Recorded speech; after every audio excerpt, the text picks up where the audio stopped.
Radio Soleil sur Internet, c'est au www.radio-soleil.com.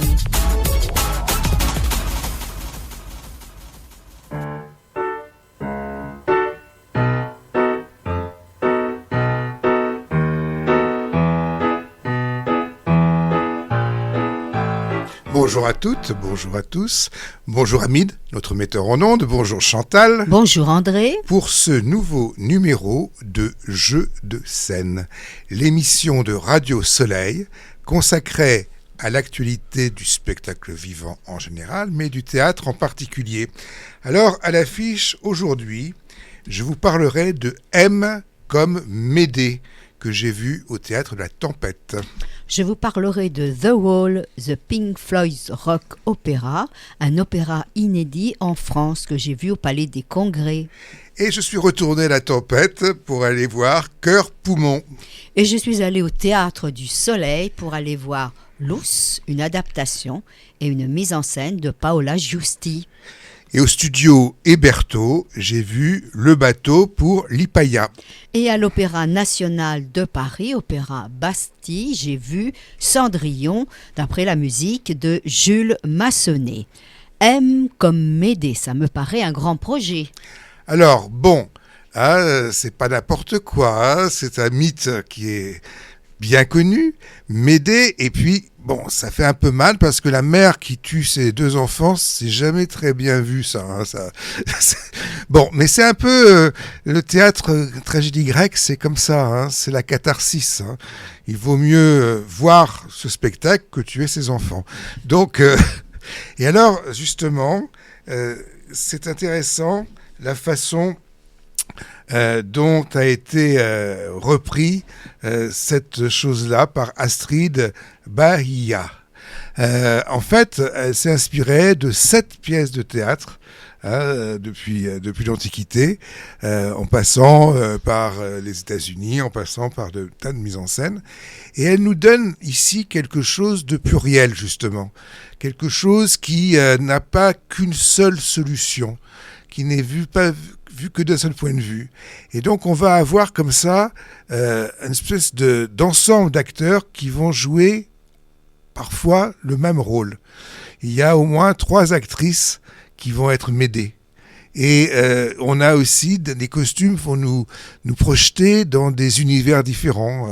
Peut-être l'Antiquité, bon, c'est pas sûr, mais ça peut être aussi contemporain, ça peut être aussi américain. Bon, on a comme ça, avec des acteurs qui viennent de tas de pays différents.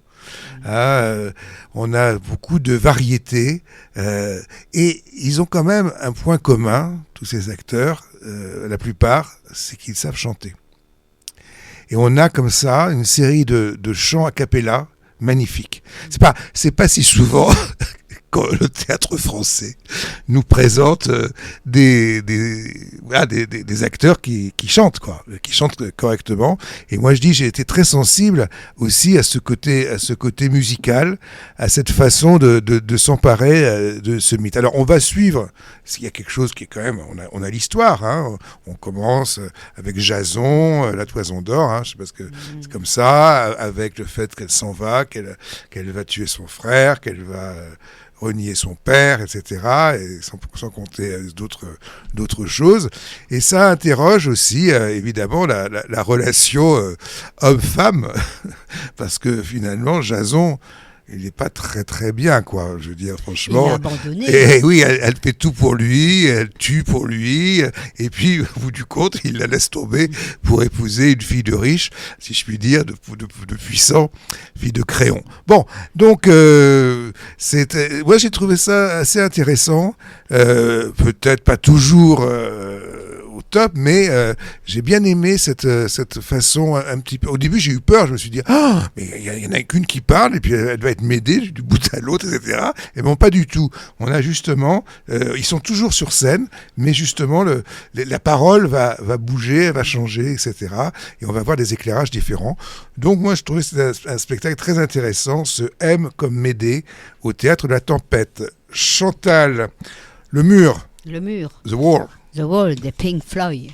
Pink Floyd's Oui, c'est Rock Opera. Oh, voilà. C'est un concert un petit peu inédit. En fait, il y a une originalité dans ce spectacle, c'est que c'est un ballet, donc qui est rajouté la danse. Donc bon, alors moi c'est au Palais des Congrès, c'est dans la grande salle, c'est grandiose, c'est spectaculaire. Moi j'étais très contente de revoir tous les titres de l'album des Pink Floyd, et j'aime bien puisqu'il y a concert en live avec les musiciens, il va y avoir toutes les images et on a ce ballet. Bon, on le sait, c'est un album engagé où les Pink Floyd dénoncent l'esprit de système idéologique et vont stigmatiser tous les lieux d'enfermement de l'esprit, l'école, parfois la justice, cela peut être la prison. Puis on suit l'itinéraire d'un personnage donc, qui a perdu son père pendant la guerre, qui aura quelques dérives du côté de la drogue. Bon, très beau spectacle parce qu'il y a cette chorégraphie et on a de la danse en continu. Alors c'est vrai que les mouvements chorégraphiques qui relèvent à la fois de la danse classique et du contemporain, eh bien, peuvent faire des propositions un peu inégales. Mais il y a des moments que j'ai beaucoup aimé, notamment, je ne sais pas pourquoi, mais là, lorsqu'il y a quelque chose d'individuel et de collectif autour du téléphone. On a beaucoup d'images, alors des images là aussi qui stigmatisent, à un moment donné on verra apparaître Trump, Poutine. Ces images sont abondantes, parfois un peu au détriment justement de la danse, parce que j'ai eu une petite impression que ça a écrasé les propositions chorégraphiques. Il est difficile de suivre l'image en mouvement et puis le mouvement de danse. Alors par contre, j'ai bien aimé la présentation des musiciens parce qu'ils sont dans la partie supérieure, ils apparaissent et disparaissent un peu sur le mode de la magie, ils sont derrière un voile, parfois ils sont sur le devant de la scène, parfois ils sont dans la salle, et j'ai trouvé ça que c'était extrêmement beau. Il y a le mur, alors le mur de briques à l'écran, mais bien sûr aussi sur la scène, et un caméraman qui va mettre en valeur un peu les émotions des différents protagonistes. Un autre moment qui était très beau, parce qu'on voit le danseur qui interprète le personnage principal de dos et la caméra, donc le film, et on le voit de face, ça donne un très bel effet. Donc c'est pour moi un beau spectacle, un beau concert, très dense, très riche. Alors moi, je l'ai vu au Palais des Congrès, mais c'est en tournée.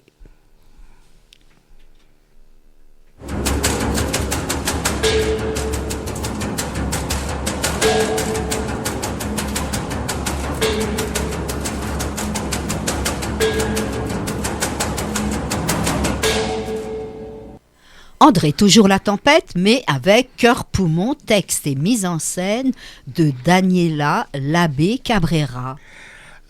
Alors, vraiment, il y a des spectacles quand même qui... je sais pas comment en parler. Parce que, au fond, quand on voit un spectacle, il y a deux choses. Il y a la qualité du spectacle, enfin bon, il y a je sais pas, techniquement, etc. Et puis après, t'aimes ou t'aimes pas.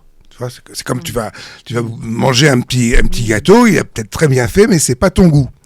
Alors là, je dois dire franchement, c'est pas mon goût. Bon, alors maintenant, je vais essayer d'en parler quand même. Cela pourrait être à mon goût, par exemple. Voilà, on va voir. J'ai regretté que je l'ai pas vu parce que tu aurais peut-être été. Voilà, donc ça part d'une expérience personnelle.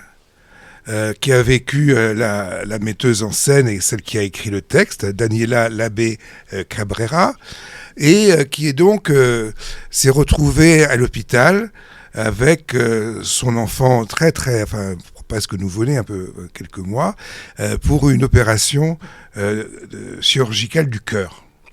Et qui, heureusement, finalement, s'est bien passé. Et on va nous restituer tout cela. Alors, on est dans un hôpital, on a droit au blues, on a droit à ce qu'on se met avec la capuche et tout ça pour aller voir son enfant. on a cette reconstitution-là, plus ou moins exacte, parce que bon, à côté de ça, le chirurgien, il a ses chaussures de ville, c'est un peu bizarre, mais enfin, bon, c'est des détails. En gros, on a cela, et puis on a aussi un peu la vie du personnage avec son mari, avec la grand-mère, la belle-mère, etc. On va avoir tout ça. Mais bon, la question, c'est que bon, alors oui, enfin c'est plein de bons sentiments parce qu'on rend hommage, c'est pathétique, et puis on rend hommage à la médecine, à la néonatale, etc. Bon, à dévouement des personnels, on a un petit couplet politique sur les manques de moyens. Bon, on a tout ça et voilà. Mais bon, je sais pas, moi, c'est pas mon truc, quoi. Je veux dire, j'ai rien appris d'une certaine manière, et d'autre part, ben je sais pas. Bon, c'est une histoire, voilà. Bon, quand ça te touche toi, parce que ça t'arrive à toi, bon, ça t'intéresse, mais tu t'intéresses pas toujours aux histoires des autres. Finalement. Ah ben oui, moi je suis comme ça, je suis pas, voilà. Je me rends très bien compte, voilà, que j'ai pas eu d'empathie pour ce spectacle. Bon allez, donc c'est au Théâtre de la Tempête et ça s'appelle Cœur Poubon. Chantal. Théâtre du Soleil, dans la salle de répétition. On reste toujours dans le même lieu, mais on l'aime ce vieux. Hein. On l'aime beaucoup. Hein. Donc j'ai vu Luce, c'est une adaptation, une mise en scène de Paola Giusti. Moi j'ai découvert Paola Giusti avec l'adaptation du Grand Cahier de Agota Christophe. Et depuis, j'ai envie de suivre ce qu'elle propose. Parce que j'aime bien justement ces adaptations de romans.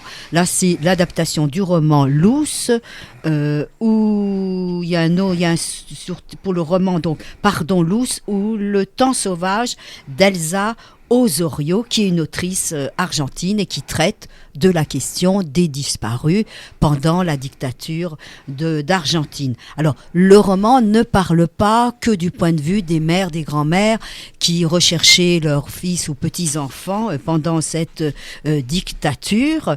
Ça raconte le parcours de Luce. C'est une jeune femme de 20 ans qui à 20 ans, lorsqu'elle met au monde son enfant, se demande si véritablement sa mère est sa mère biologique. Et donc, on va assister à cette enquête. Alors moi, ce que j'ai aimé dans ce spectacle, c'est bien sûr le fond, mais c'est aussi la forme scénographique, dramaturgique.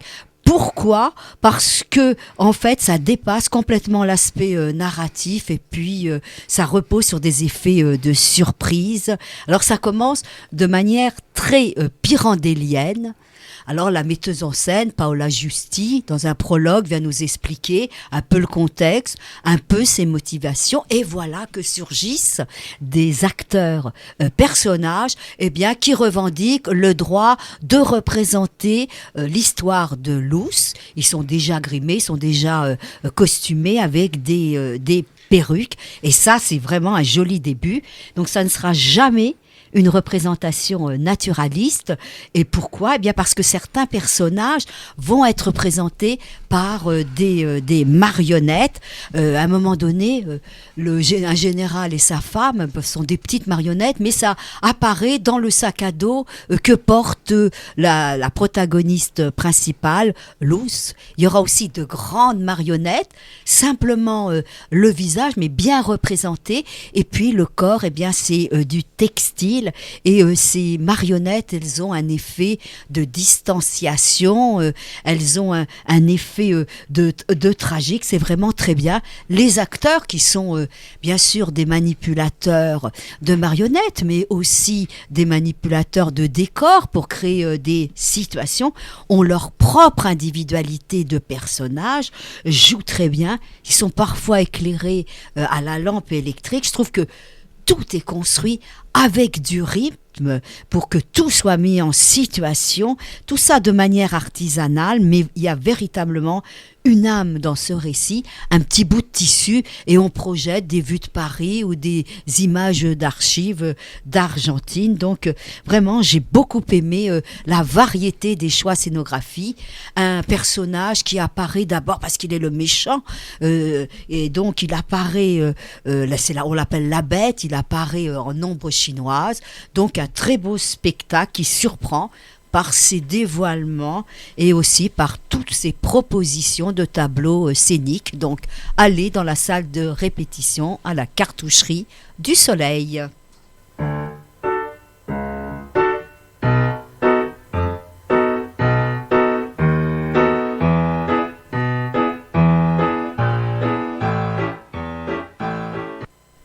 Le bateau pour Lipaïa d'Alexei Arbouzov. Oui, il est mort depuis un certain nombre d'années, lui, parce que...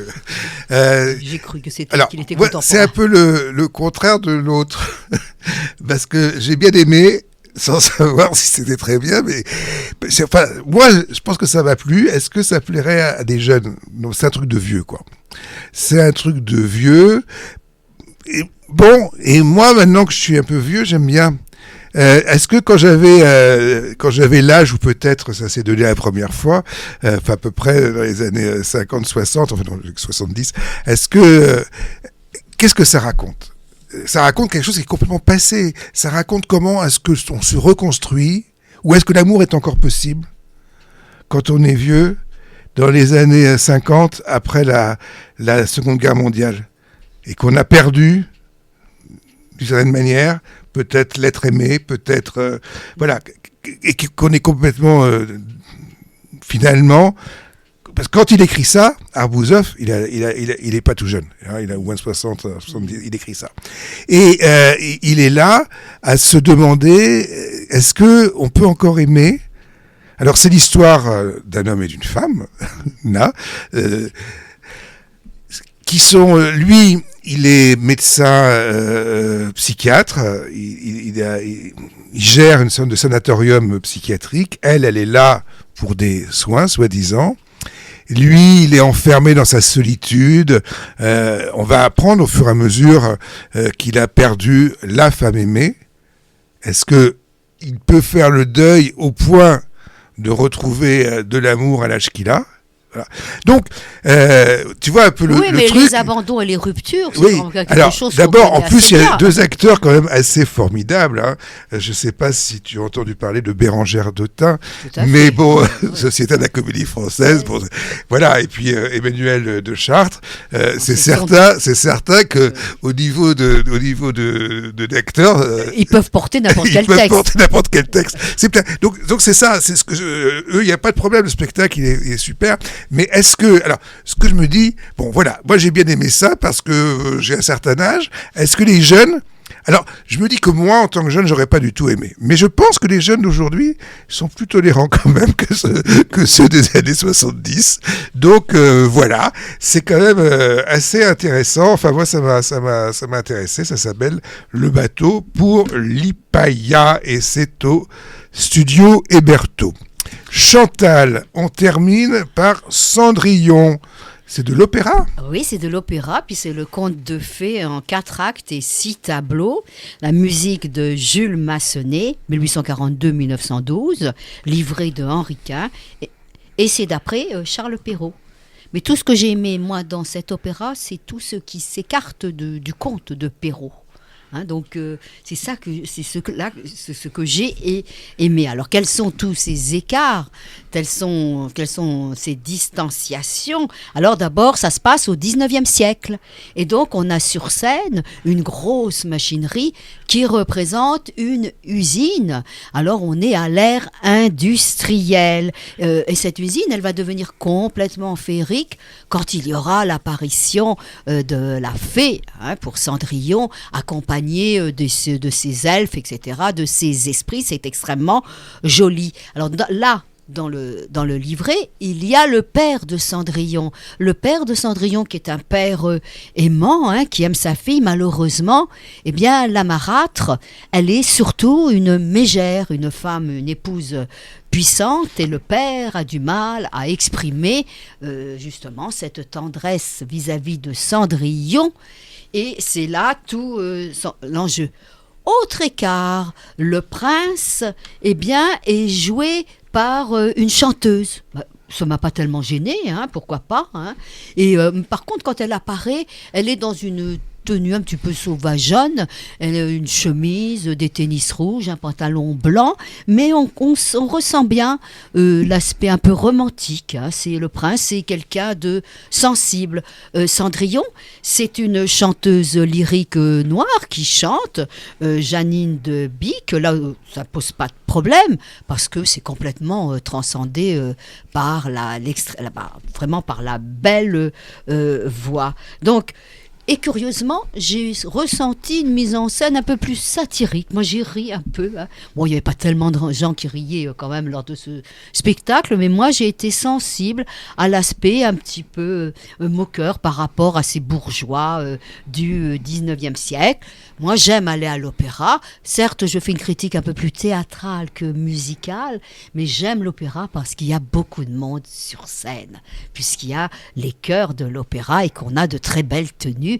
Et quand il va y avoir le bal qui se passe sous une verrière, eh bien on voit toutes les jeunes femmes avec de belles robes roses en crinoline, toutes amples, c'est beau et ça fait contraste avec les messieurs en haut de forme et en costume.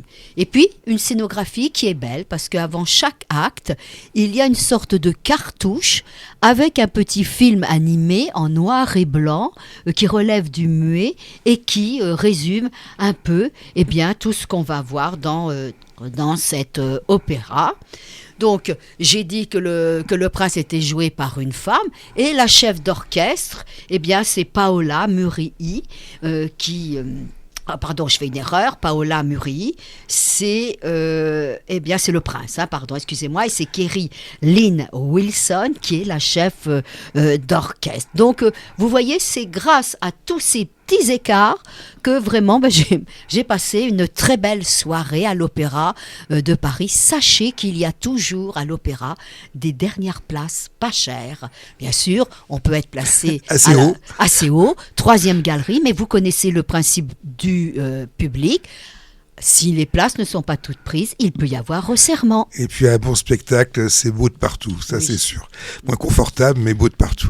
Alors, on vous a parlé donc de cet opéra, Chantal. Oui, d'après Perrault, à l'Opéra national de Bastille. Donc je rappelle, direction musicale Kerry Lynn Wilson avec l'orchestre et le chœur de l'Opéra national de Paris. Le bateau pour Lipaïa, texte d'Alexei Arbouzov, mise en scène de Gilles Galliot, c'est avec Emmanuel Deschartres et Bérangère Dautin au studio Hébertot. Par la compagnie Todavia Teatro, une adaptation et une mise en scène de Paola Giusti d'après le roman d'Elsa Osorio, Luz ou le temps sauvage, au Théâtre du Soleil. Daniela Labbé Cabrera, texte et mise en scène de Cœur Poumon, que nous avons vu au Théâtre de la Tempête, que j'ai vu. The Wall, alors attention, ce Pink Floyd Rock Opéra, vous pouvez le voir ce soir à Bordeaux, demain à Montpellier, ça part en tournée, Lyon, Limoges, Nantes, Dijon, etc. tout le mois de novembre. C'est véritablement la belle œuvre des Pink Floyd. Donc M comme Médée, adaptation dramaturgie mise en scène d'Astrid Bahia, c'est au Théâtre de la Tempête. Et la semaine prochaine, nous vous parlerons du dernier Valère Novarina, que j'ai vu il n'y a pas longtemps, c'est au Théâtre de la Colline. Et ça s'appelle Les personnages de la pensée. Et au Théâtre de la Ville, on parlera de l'adaptation à partir de Bergman, mise en scène par Ivo Van Hove, après la répétition. Voilà, donc à la semaine prochaine. Au revoir.